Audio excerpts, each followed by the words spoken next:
Good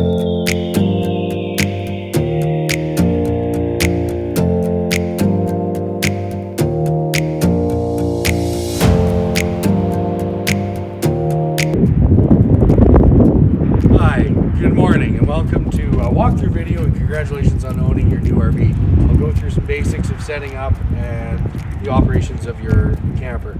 So first thing that you're going to do, you're going to get to your campsite, you're going to park it, hopefully that goes smooth and it's easy.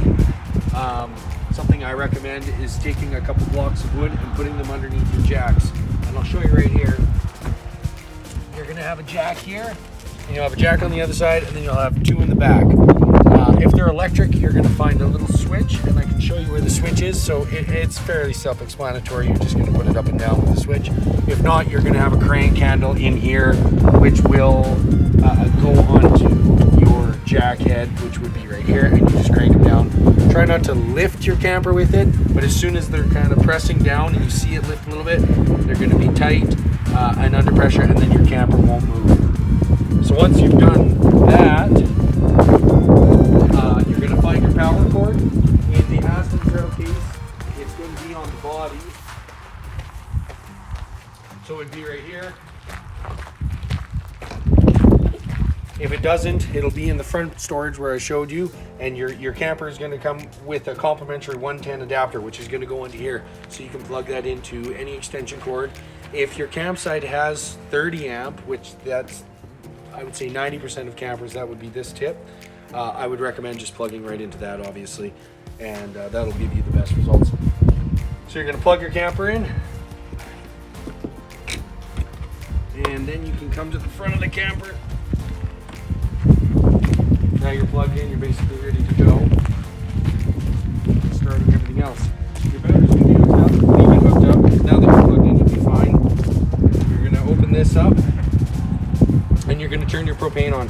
A lot of campers will come with a regulator, so you can pick either side or either tank, and it will be green when it's full and red when it's empty.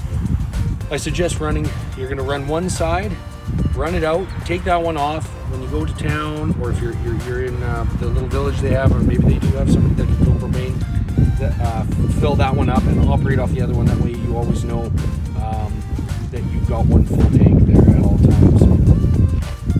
So you're going to turn that on nice and slow so you don't purge the system. If you do, you can just turn your burner on your stove and light the stove 1 or 2, 3 times and let it burn a little bit. It'll burn off whatever's in the lines.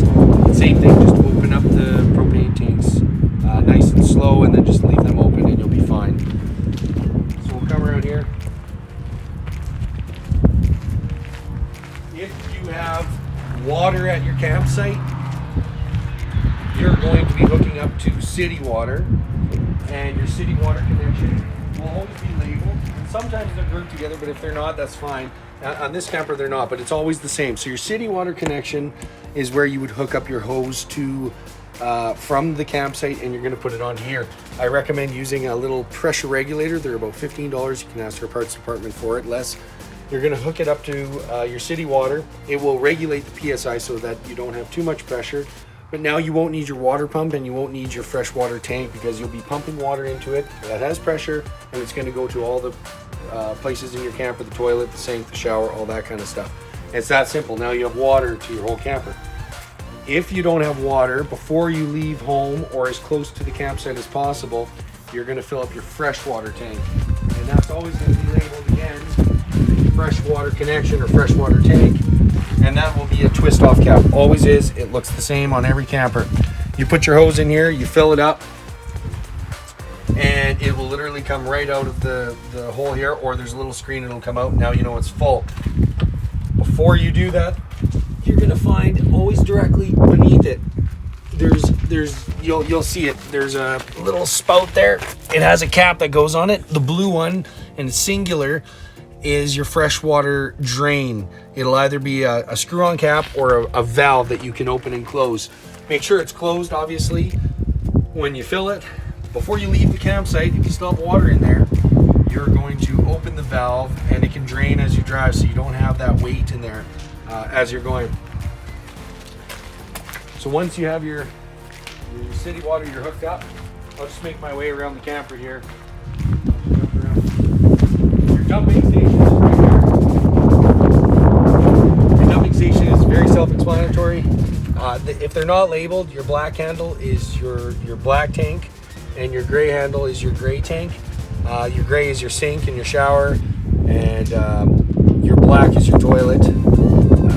Always the same. If you have two, this one has two gray tanks, or sometimes if you have two bathrooms, you'll have two black flushes, black tank valves, and that's if you're dealing with a bigger camper. But again, it's the same process for both.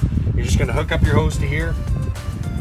Hook up your hose. If you have septic at your site, you can leave the hose on, still close the valves, build up 3/4 of the tank so that you have the pressure. Don't just leave it open. Don't leave your valves open. If you don't, you're gonna, as you're leaving the campsite, there's usually a dumping station. So you just put your hose on. It's a J hook. It just twists on like this. You're gonna pull your black, let all the toilet come out, and then you're gonna pull your gray, and the gray will wash out your hose. Now, a lot of campers come with the black tank flush. If you're at the dumping station and they have a hose, that's where you would put the black tank, the hose on here, and you would run water through it. You can close your gray at this point, and you're just going to be washing out. There's little scrubbers in there, and the pressure of the water actually agitates everything. And you're going to wash out, leave your black tank valve open, and it's going to wash out the hose, and it'll clean your tank. If you have T5 chemical or pellets, even bleach or any kind of chemical or cleaner, now's the time. That's when you would throw it down there, and it'll leave a fresh smell, and it'll leave everything clean. And that'll always be labeled as well. It'll say Santee flush, or it will always have a black tank flush label here for you.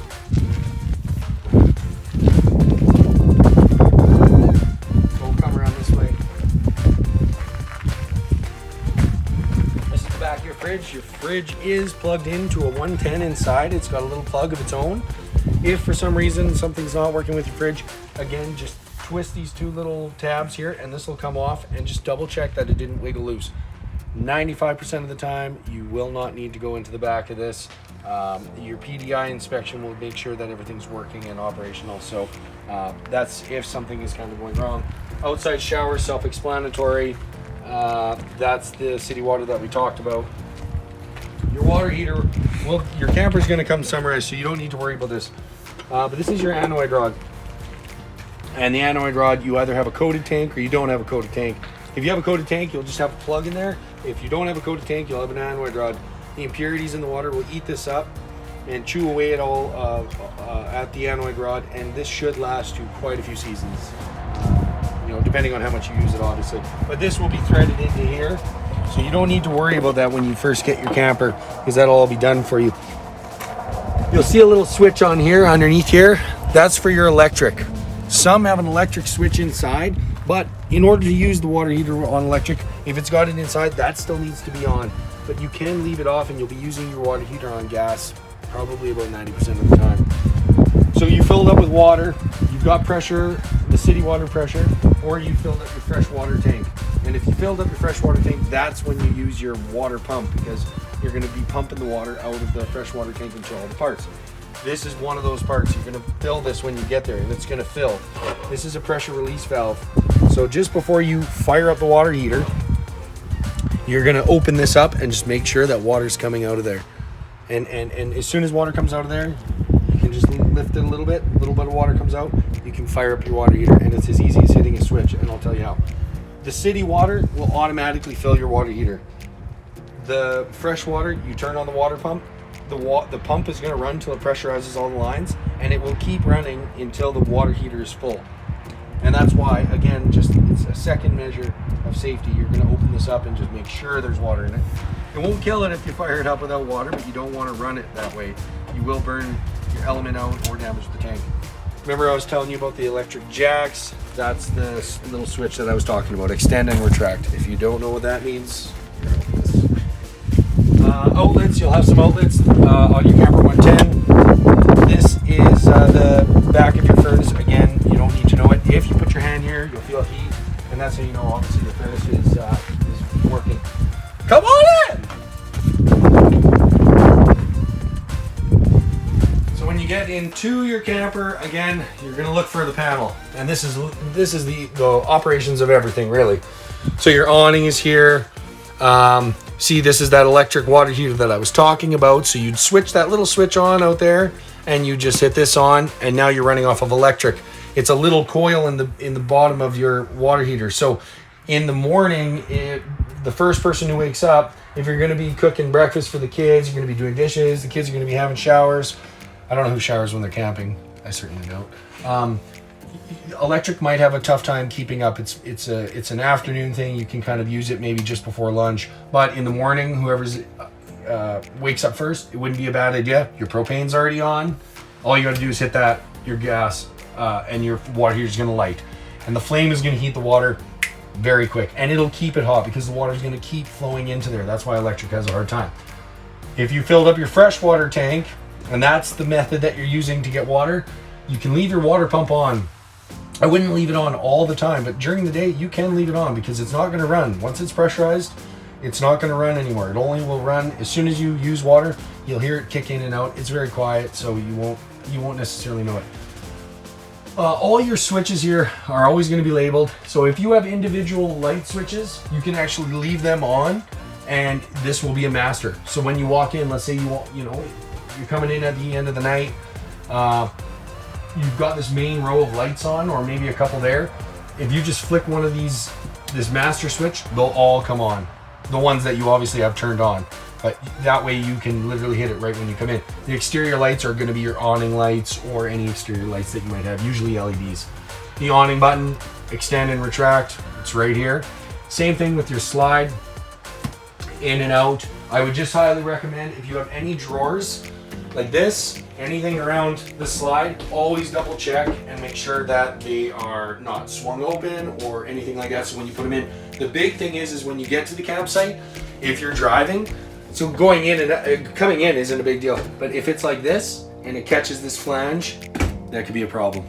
So just double check that.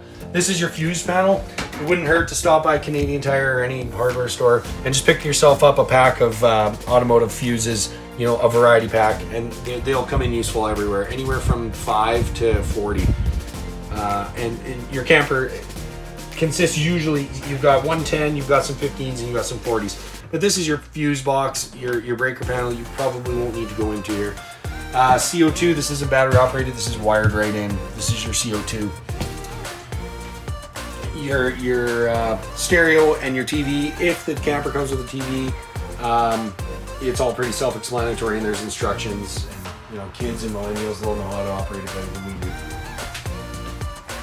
When you turn on your propane on the front, one of the first things that's good to do, because your fridge is back here and your water heater is literally basically right there, turn on one of your burners. So all you do is you turn it on, you'll see a little flame, and you can just strike it once, and you can already see this little spark. That's all you need to do. And it'll pull the gas all the way through here. That way, when you go to light that, you won't have to do it once or twice. Your water heater, if it doesn't light the first time, just turn the gas switch off, wait a couple minutes, light the stove again even, and then just go and hit it again. It'll light. It might take 1 or 2 times.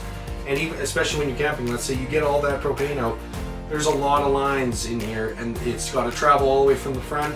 So don't panic, just try to light it one more time and you'll be fine. Microwave, self-explanatory.